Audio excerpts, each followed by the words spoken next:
سلام، خسته نباشید. ادامه هفته قبل آرپجیوسا بود که من یه مدلش رو روی 5 گفتم. الان یه مدل دیگه شو میگم. شما میمینو رو یادتونه؟ خب الان ما روی 5 ماژور میخوایم بزنیم. این دی ماژوره.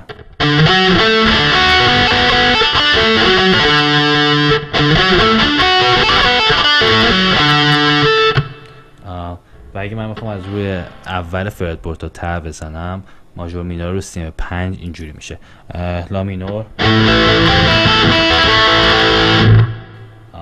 سی مینور، دو ماژور،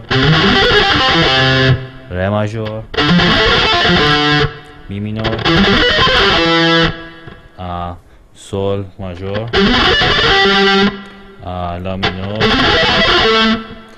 سی مینور، دو ماژور، ره ماژور و در آخر هم خود می مینور. حالا یه مدل دیگه هم آرپیجیوسا الان رو سی 5 میدیم. حالا میریم رو سیم 6. رو سیم 6 بهتون بگم که مینورا اینجوری زده میشه: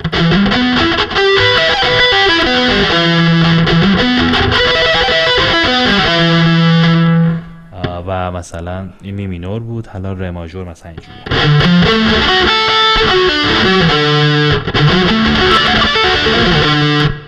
حالا من مثلا میخوام از اول بزنم: می مینور، سول ماژور، لا مینور، دو ماژور،